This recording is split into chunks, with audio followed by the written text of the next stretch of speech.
Je vais commencer la vidéo par un test simple. Écoute ces deux notes. Est-ce que tu arrives à savoir laquelle est la plus aiguë? Bon, c'était la deuxième. Et maintenant, est-ce que tu arrives à savoir à quel point ces notes sont espacées? Elles étaient moyennement espacées, pour être précis, c'était une quinte. Et maintenant, est-ce que tu arrives à reconnaître cet accord? C'était un si bémol majeur. Si t'as eu 3 bonnes réponses, je suis désolé pour toi, mais t'as sûrement l'oreille absolue. C'est ce qui te permet, avec un peu de travail, de pouvoir faire ça. Alors, c'était Sol, Do, Fa dièse. Ok, Do, La, Mi bémol, La. Bon, évidemment, tout le monde voudrait pouvoir retrouver des mélodies aussi facilement. Mais aujourd'hui, je vais vous montrer que l'oreille absolue, c'est un cadeau empoisonné, et que tu peux t'estimer heureux si tu l'as pas. En fait, il existe 4 types d'oreilles. L'oreille non éduquée, l'oreille relative, l'oreille presque absolue et l'oreille absolue. Pour mieux comprendre, on peut faire une analogie avec les couleurs. Avoir une oreille non éduquée, c'est comme voir le monde en noir et blanc. Et avoir l'oreille absolue, c'est voir le monde en couleur sans avoir besoin de réfléchir. Par exemple, Mozart avait l'oreille absolue, et c'est ce qui lui a permis de voler une œuvre protégée. À 15 ans, il était en Italie pour voir une représentation du Miserere. Mais c'était interdit d'emmener de quoi noter pour éviter des fuites. Sauf que Mozart a tranquillement écouté la pièce, et une fois rentré chez lui, il a recopié de mémoire les 1h30 d'opéra. On estime qu'une personne sur 10 000 a l'oreille absolue, mais ça monte à 1% chez les musiciens. Après, il y a plein de paramètres qui influent sur ce chiffre. Par exemple, la langue natale. Les Chinois ont une bien meilleure oreille que les Européens, parce que le mandarin est une langue où l'intonation est super importante. La prononciation change le sens des syllabes. Une étude menée en 2022 a montré que 74% des gens qui parlent le mandarin auraient pu avoir l'oreille absolue s'ils avaient commencé la musique entre 4 et 5 ans. Et ça rejoint le point suivant. L'horrible oreille absolue se développe avant 6 ans, en même temps que le langage. Pour faire simple, le cerveau associe des mots à des sons, donc par exemple là pour ça, en même temps qu'il associe rouge pour pomme. Parfois, l'oreille absolue infecte les malades sans même qu'ils s'en rendent compte. Ils le réalisent 30 ans plus tard quand ils commencent le piano. C'est pour ça que les adultes ne peuvent pas apprendre l'oreille absolue. Par contre, ils peuvent développer une oreille à peu près absolue.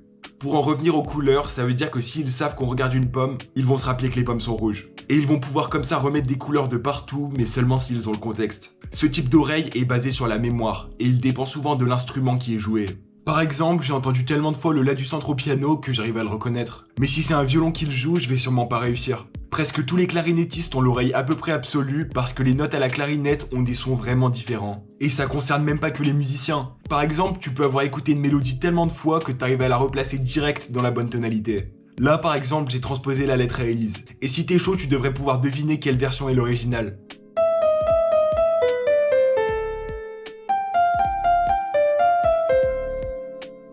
Bon, c'était la première. Mais si tu t'es trompé, c'est pas grave, parce que même les musiciens professionnels ont pour la plupart juste l'oreille relative. Ce qui est à peu près aussi utile. En fait, avoir l'oreille relative, c'est tout voir en noir et blanc, mais si on te dit que la plante est verte, tu peux deviner que la pomme est rouge. Et comme tu sais que les tables sont un peu plus foncées, tu peux deviner que la table est marron. Grâce à ça, les musiciens qui ont l'oreille relative peuvent faire croire qu'ils ont l'oreille absolue. Ils ont juste besoin d'un point d'ancrage, et après ils peuvent calculer l'intervalle entre chaque note et les retrouver comme ça.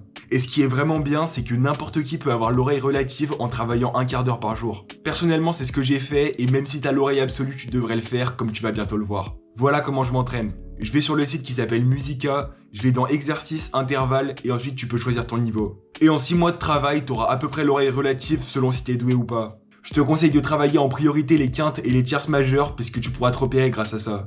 Quand tu connaîtras tous les intervalles, il te faudra juste la première note d'une mélodie pour tout retrouver. Et c'est vraiment satisfaisant. Par contre, si t'as pas l'oreille absolue, t'auras toujours du mal à différencier les accords. Parce que souvent, il y a beaucoup trop de notes en même temps et il faut réussir à tout dissocier. Donc juste avec des oreilles normales, tu peux arriver à un super bon niveau. L'oreille relative, c'est beaucoup plus utile que l'oreille absolue. Par exemple, Tchaïkovski, Beethoven et Kobalade n'avaient pas l'oreille absolue et c'est tant mieux pour eux comme vous allez le voir. En plus, t'as un gros avantage si t'es européen parce que t'as toujours baigné dans la musique à 12 tons qu'on connaît tous. C'est comme pour les couleurs. En français, on dit que ça et ça, c'est tout du bleu, alors que les Russes ont 4 mots différents. Et une étude a montré que les Russes arrivent beaucoup mieux que nous à différencier ces couleurs. Et donc pour la musique, c'est la même chose. Si t'as toujours baigné dans la musique européenne, t'auras beaucoup plus de facilité pour la reconnaître que par exemple si t'avais grandi avec de la musique indienne, qui fonctionne très différemment. J'aurais vraiment aimé savoir si l'oreille absolue se transmet dans d'autres systèmes musicaux qui ont pas du tout les mêmes notes, mais aucune étude a été faite là-dessus. Si la vidéo fait 1000 likes, je m'engage à faire moi-même l'étude et à la publier, donc vous savez ce qu'il vous reste à faire. Mais bon, même si ça a l'air cool de savoir que ça, c'est un si bémol majeur 9 altéré sur une base de sol, je remercie Dieu de pas m'avoir donné l'oreille absolue pour 3 raisons principales. Le plus gros problème de l'oreille absolue, c'est que ça se perd avec l'âge. Tous les grands musiciens ont commencé à la perdre dès 40 ans. Mais le problème, c'est pas que juste t'entends plus quelle note c'est. T'entends une note, mais c'est pas la bonne. Toute ton oreille se décale. C'est comme si tu voyais cette pomme en bleu alors que tout le monde te dit que c'est du rouge. Et t'es obligé de t'auto-convaincre que tout ce que tu vois est faux. C'est horrible parce que tu dois retravailler toute ton oreille en partant de zéro, alors que normalement t'avais jamais eu besoin de la travailler. Une étude a montré que 80% des plus de 45 ans ont perdu au moins une partie de leur oreille absolue, et c'est presque 100% pour les plus de 60 ans. Tout ce que tu perçois est faux, t'as l'impression de devenir fou. Même si t'as déjà l'oreille absolue, tu devrais déjà envisager de travailler l'oreille relative. En plus, l'oreille absolue, ça fonctionne partout et tout le temps. Tu peux pas juste fermer les yeux pour plus rien voir. S'il y a un sifflement à côté de ta chambre, tu vas passer la nuit à entendre un fa dièse sans pouvoir débrancher ton cerveau. Pour comprendre comment ça marche, il faut étudier l'oreille absolue au niveau cérébral. En fait, ça fonctionne comme un réflexe. L'information passe par ton oreille et va directement dans le cortex auditif qui va la décomposer en 3 variables. La hauteur, le timbre et l'intensité. Mais chez les personnes atteintes par le fléau qu'est l'oreille absolue, la perception est beaucoup plus précise. Tout se fait sans passer par la zone de décision du cerveau, comme un réflexe consolidé depuis l'enfance. Donc si ton oreille absolue commence à se dérégler, tu pourras pas t'empêcher d'entendre des fausses notes. C'est encore pire que devenir aveugle, c'est devenir fou. En plus, même si ton oreille absolue fonctionne bien, ça va te rendre allergique aux fausses notes. En fait, la zone du cerveau qui identifie la hauteur des notes est extrêmement précise chez les gens qui ont l'oreille absolue.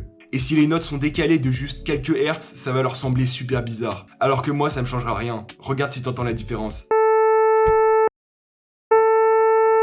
Bref, l'oreille relative, c'est tout aussi bien que l'oreille absolue, même si c'est un peu moins stylé et que ça demande du travail. Et oubliez pas qu'à 1000 likes, je fais une étude pour savoir si l'oreille absolue se transmet entre les cultures.